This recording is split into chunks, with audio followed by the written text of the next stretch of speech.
নমস্কার, শুভ বিকেল বন্ধুরা। আবার তোমাদের সামনে আর একটা নতুন ব্লগ নিয়ে আসলাম। যেহেতু জামাই ষষ্ঠী গেল, তা জামাই ষষ্ঠীতে তো অনেক আনন্দ করলাম। আর এত আনন্দ করলে আর এত নেমন্তন্ন থাকলে ভিডিও বানানো অনেকটাই কষ্ট হয়ে যায়। আমি জামাই ষষ্ঠীর একটাও কিচ্ছু করতে পারিনি। ছোট ছোট ফটো করেছি বা ছোট ছোট ভিডিও করেছি, কিন্তু মানে কি যে আয়োজন করেছি, যে নিয়মগুলো, সেগুলো আমি একদমই তুলতে পারিনি। কেননা আমার ভাইয়ের শ্বশুর বাড়ি নেমন্তন্ন ছিল, যেহেতু আমার বাবা মা নেই, ভাইয়ের বাড়িটা সামনে, তাই ভাইকেও নিমন্ত্রণ করেছে, আমাদের করেছে, ওখানে যেতে হয়েছে। আমাদের ভাস্তি জামাই এসেছে, সেখান থেকেও নিমন্ত্রণ এসেছে। মানে সব জায়গায় নেমন্তন্ন, এত নেমন্তন্ন আর এত ভিডিও, এত কিছু মাথায় থাকে না। তাই ভাবলাম জামাই ষষ্ঠীতে তো আমি খুবই আনন্দ করেছি। তোমরা কে কেমন আনন্দ করেছো তা আমি ভিডিওতে দেখেছি, অনেকের ফটোতেও দেখেছি যে তোমরা সেই আনন্দ করছো। খুব ভালো লাগলো তোমাদের আনন্দ দেখে। আর যাদের জামাই ষষ্ঠী নেই তাদের তো নেই, যাদের জামাই ষষ্ঠী নেই তারাও কিন্তু অনেক আনন্দ করেছে। আমি দেখেছি তারা অনেকেই অনেক কিছু রান্না করেছে। জামাই ষষ্ঠীটা আমার শ্বশুর বাড়িতে আছে, আমার বাপের বাড়িতে নেই। কিন্তু যখন মা বাবা ছিল তখন আমাদের খাওয়া দাওয়া হতো সব জামাইরা মিলে। এখন তো মা বাবা নেই, তা সেইভাবে কোনো বোনটাই আসে না। ভাই হচ্ছে আমাদের ছোট, তা ভাইয়ের শ্বশুর বাড়ি আছে। ভাই আমাদের নেমন্তন্ন করে যে দিদি তোরা আয় সবাই। তা আমি ভাবলাম না থাক ভাই, তুই ছোট, তুই যা। তা এবার ওর সাথে সাথে আমিও নিমন্ত্রণ পেয়েছি। তা আমিও গিয়েছি। সেখানে মাসিমার একটাই দাবি ছিল যে মাংসটা যাতে আমি রান্না করি। 2 পদের মাংস এনেছিল, কেননা ভাই খাসির মাংস খায় না, ও ব্রয়লার মাংসই খায়। আর আমি আবার ব্রয়লার মাংস খাই না, আমি খাসির মাংস খাই।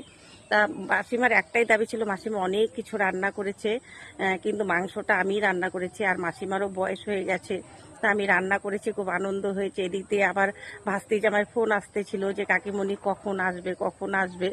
তা আমি অনেকটাই দেরি করে এসেছি।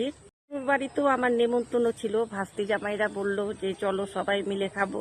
তা আমি বলেছি আমার তো আগে থেকেই নেমন্তন্ন হয়েছে, তা আমি আজকাল মানে মানুষ তো একটা, কতবার খাবো। তা বললাম তোমরা খেয়ে নাও। তা খেয়ে নিয়েছে। তা আমার অনেকটাই দেরি হয়ে গেছে। আমার সাথে আমার ভাই বউ এসেছে, তোমরা ফটোতে দেখেছো। আমরা সবাই মিলে ওখানে ঢুকেছি। তা মিষ্টি টিষ্টি খেয়েছি, আর ভাত খাওয়া হয়নি। তারপরে ফটো তুললাম, 2-1টা ভিডিও করলাম, কেননা সব জায়গায় গিয়ে ভিডিও করাও সম্ভব হয় না। কাজও থাকে বা আনন্দও করতে হয়, হাসাহাসি করতে হয়। ভাইয়ের শ্বশুর বাড়ি গিয়েছে, ভাইয়ের শাশুড়ি আবার যা আছে তার সাথে অনেকক্ষণ গল্প করলাম। এক জায়গায় গেলে না তখন ভিডিওটার ধ্যান থাকে না, মনে হয় সবার সাথে মন খুলে কথা বলি। ওই শাশুড়ির যে, ভাইয়ের শাশুড়ির যে যা আছে তার বাড়িতেও আবার জামাই ষষ্ঠী হচ্ছে, ওগুলো দেখলাম, সবার সাথেই আনন্দ করলাম। তা ফটো কিছু তুলেছি, পরে দেখা যাবে, ছাড়বো, পরে ছাড়বো। 2-1টা ছেড়েছি, আর এখানে এসে অল্প ছেড়েছি। তা সময় সব জায়গায় দিয়েছি অল্প অল্প করে। যাই হোক, আমি আনন্দ অনেক করেছি জামাই ষষ্ঠীতে, শাশুড়ি হয়ে, কাকি শাশুড়ি হয়ে। মেয়ের তো বিয়ে হয়নি, যখন হবে তখন তো আরও আনন্দ হবে, সবারকে নিয়েই হবে। যাই হোক, আর হচ্ছে সবচেয়ে একটা আনন্দের কথাটা, দুঃখের কথা মানে কিভাবে বলবো বুঝতে পারছি না। আমার বাড়ির সামনেই বাঁশের হচ্ছে বাঁশঝাড়। তা এখানে আমি ভাবছি যে বাঁশের কুড়োল, এগুলো লাগে সাইডটা, আমাদের এগুলো সাইডটা লাগে। তা আমি ভাবছি যাই হোক আমি সকালে তুলে রাখবো। ও মা, সকালে এসে দেখি বাঁশের কুড়োল আর খুঁজে পাচ্ছি না।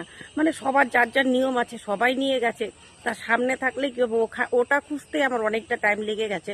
তারপরে দুব্বা, তারপরে হচ্ছে তোমার হচ্ছে সুপারিরই লাগে, একটা কলা লাগে, তারপরে হচ্ছে সুপারির যে ফুলগুলো হয় ওগুলো লাগে, কলা লাগে, তারপরে তোমার আম, কি বলে জানি, করম চা লাগে 2টো, অনেক কিছু লাগে। শিখিয়ে দিয়েছে আমার বড় যা, শিখিয়ে দিয়েছে, ওরটা দেখেই শিখেছি।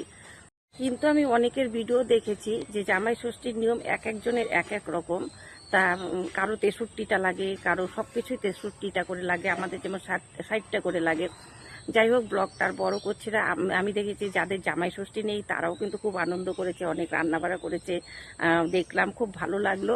যাই হোক, ব্লগটার বেশি বড় করব না। এ দেখো পুকুরের সামনে দাঁড়িয়ে দাঁড়িয়ে কথা বলছে, হাওয়া আসছে কিন্তু। আর আজ তো গরমই ছিল। তা পুকুরের সামনে দাঁড়িয়ে দাঁড়িয়ে কথা বলছি। জামাই ষষ্ঠীটা মানে এত আনন্দ করেছি, মানে কি বলবো, খুব খুব ভালো লেগেছে। আবার আসছে বছর তো আরও আনন্দ হবে। 2 বছর পরে আবার নিজের মেয়ে জামাই আসবে। মেয়ে তো বলছে আগে থেকে, ওর সাথে মাঝে মাঝে গল্প করি, ও বলে হ্যাঁ হ্যাঁ আমি 2 দিন আগেই চলে আসবো। কেননা একা জামাই ষষ্ঠী এত কিছু করা, তার মধ্যে ফেসবুকটা করতে হয়, তো ফেসবুকও আমাদের টাইম দিতে হয়, ভিডিও করতে হয়, না সব কিছু মিলে একদম অসুবিধা হয়ে যায়।